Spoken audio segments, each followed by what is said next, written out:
happy Waitangi po sa mga New Zealand friends at mga kababayan natin dyan. Ayan, Meiji, dahil Wednesday Pets Day ngayon, mga ka-RSP, at malapit na ang Valentine's Day, isang pet na dapat by partner at hindi pwedeng paghiwalayin ang makakasama natin today. At yan po ang Lovebirds at makakasama din natin ang Lovebirds owner na si Emery Escarcha. Good morning, Emery. Welcome dito sa Rise and Shine Pilipinas. Hi, good morning po. Ayan. Good morning. Good morning Oo. sa'yo. Siyempre, bago ang lahat, ipakilala muna natin kung sino-sino ba ito, may mga pangalan ba itong mga lovebirds mo?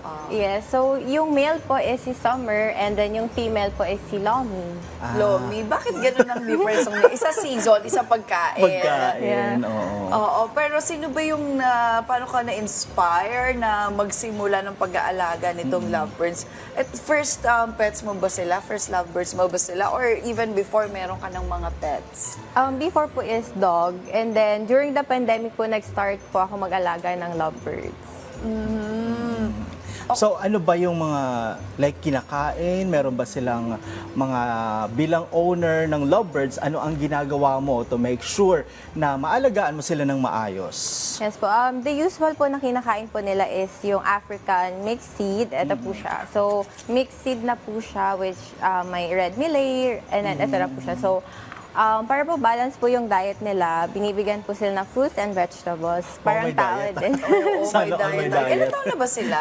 2 years old na po.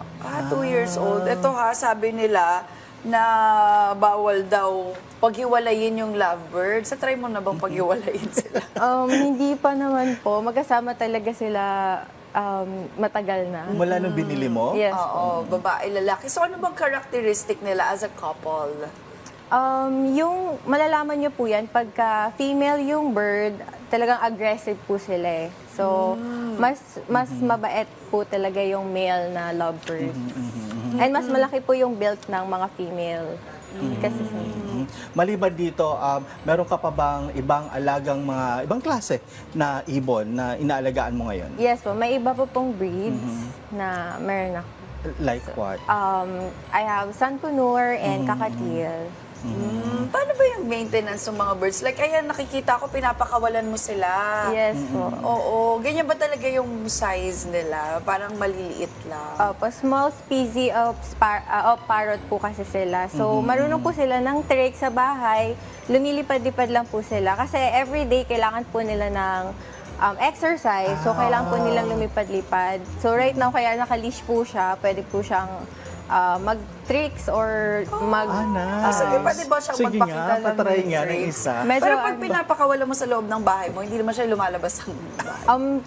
sarado naman po Sarado. yung O, bahay sige, namin. try nga natin kung may mga tricks siyang pwedeng ipakita. Pero baka yung color green ay si Summer. Yes po, Summer, yung male. oo. Step up, can you step up? Good job. Ano sabi mo? Step up po. Step Pwede, up. You can try po. sige. Step up, Summer, step up. Good job. Good job! Lovebirds! O ano naman yung may papayo mo sa ating mga ka-RSP na gusto mag-alaga nitong lovebirds? If you want po, so first kailangan nyo po again ng time and effort sa pag-aalaga po ng lovebirds. And of course, kailangan nyo po ng kulungan. And then sabi ko nga po yung balance din po yung diet nila. Hindi lang po si diet. Kailangan din po nila ng fruits and vegetables. Ayun. Right? Ito madagdag ko lang, mahirap ba turuan ng mga tricks itong Step up. mga lovebirds na ito? Okay, step up. Nakakaintindi siya. Mahirap ba silang turuan?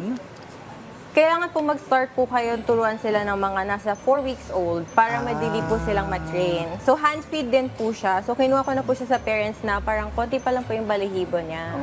So hand feed po talaga siya ng formula. Alright. Emery, do you have a social media accounts para makita natin mga ka-RSP ang yung mga Yes lovely pets? So we have Facebook po, TikTok, and YouTube account. You can follow us po. You can search at Bird Buddies. Yan. Alright. Thank you very much, Emery, sa pagsama sa amin this morning. And of course, sa pagdala sa amin ng mga cuties na lovebirds. Thank Thank you din you. po. And Thank stay you. healthy.